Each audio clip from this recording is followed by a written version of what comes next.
سر اگر ہم سوچیں کہ یہ جو بول رہے ہیں آپ ہارٹیکلچر ہے یا ٹورزم ہے یا ایگریکلچر ہے، جو بھی ہمارے جو سیکٹرز ہیں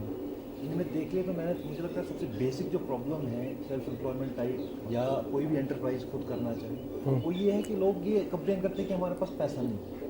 سب سے بیسک جو فیکٹر ہے کہ میں کچھ کام کرنا چاہتا ہوں، میرے پاس پیسہ نہیں ہے۔ آپ کو لگتا ہے کہ ہمارے پاس یا تو ہمارے رولز ریگولیشن اس طرف سے ہیں، اس طریقے سے ہیں، یا ہماری اویئرنیس جو ایجوکیشن پہ ہے وہ صحیح نہیں ہے کہ اس وجہ سے یہ پرابلم ہوتی ہے؟ نہیں دیکھیں، اس میں ایک یہ تو پہلی بات تو یہ ماننی چاہیے کہ یہ جو ہے یہ ایک پرابلم ہے،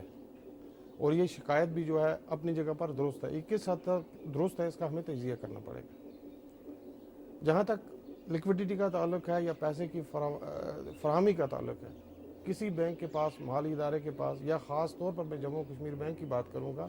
پیسے کی کوئی کمی نہیں ہے، پیسے کی وجہ سے کوئی انڈسٹری یہاں سفر نہیں ہوئی ہے۔ لیکن اس میں سب سے پہلے جو بنیادی چیز آتی ہے، جو بھی انڈسٹری سٹارٹ کرنا چاہتا ہے یہاں پر، اس کو ایک بیک گراؤنڈ چاہیے، ایک تجربہ چاہیے اس انڈسٹری کے لیے۔ لیکن کچھ ہماری طور پر مقامی ہمارا ایک ڈس ایڈوانٹیج ہے۔ دیکھیں، ہمارے پاس یہاں پر ریل لنک نہیں ہے، اسی طرح سے ہمارا جو رابطہ جو ہے ہمارا پورے ملک کے ساتھ، وہ یہاں کے نیشنل ہائی وے کے تھرو ہے، اور اگر کسی سٹیج پہ بھی نیشنل ہائی وے میں کوئی پرابلم آتی ہے تو ظاہر سی بات ہے ہمارا جو رابطہ ہے، سلسلہ ہے، یہ منقطع ہو جاتا ہے۔ اس کے بعد ریلوے جو بھی آپ کو سامان، را مٹیریل وغیرہ لانا پڑے گا تو وہ آپ کو جموں سے یہاں تک لانا پڑتا ہے، بائی روڈ لانا پڑتا ہے، تو یہ دکھتے ہیں۔ اور اس کے بعد یہاں کا لوکل جو پروڈیوس آپ کی ہے، اس کا مارکیٹ جو آپ یہاں پروڈیوس کرتے ہیں، پھر اس کا مارکیٹ کہاں ہے آپ کا؟ جتنا تو ویلی میں اس کی کھپت ہو سکتی ہے، کنزیوم ہو سکتا ہے، وہ کریں گے، اس کے علاوہ تو باہر بھیجنا ہے، پھر اسی روٹ سے واپس جائے گا، تو یہ دکھتے ہیں۔ لیکن جہاں تک اس کا تعلق ہے، مجھے لگتا ہے اس میں اس چیز کو اگر ہم بڑھاوا دینا چاہتے ہیں، اس قسم کی تجارت کو اگر ہمیں فروغ دینا ہے، تو اس کے لیے ہمیں پہلے یہاں پر انٹرپرینیل ایجوکیشن، انٹرپرینیل سکلز پیدا کرنے ہوں گے، اور جو ہمارے نوجوان انٹرپرائز یا کوئی انڈسٹری لگانا چاہتے ہیں، ان کو اس کا پورے علم ہونی چاہیے، اس کا تجربہ ہونا چاہیے۔ باقی رہا جہاں تک پیسے کا تعلق ہے، لونز کا تعلق ہے،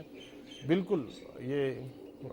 جے اینڈ کے بینک ہمیشہ تیار رہا ہے، اور ہماری اس وقت تو ترجیح، ہماری پریارٹی ہے کہ جتنی بھی ہماری لینڈنگ ہو،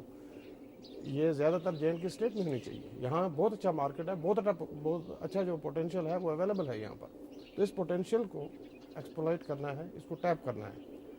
اس کو ٹیپ کرنے کے لیے صرف ایک ہے، ایک ہمگیر ہم کہیں گے، ہر ایک انسان کو، ہر ایک ادارے کو اپنا ایک رول ادا کرنا ہوگا۔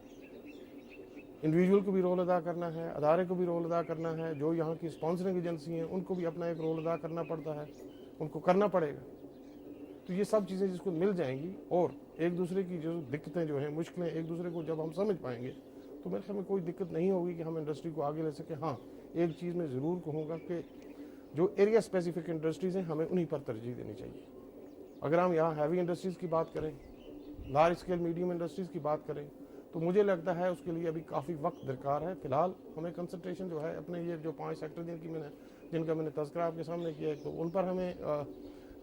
توجہ دینی ہوگی، اور اس کے علاوہ ایس ایم ایز کو ہم نے ترجیح دینی ہوگی۔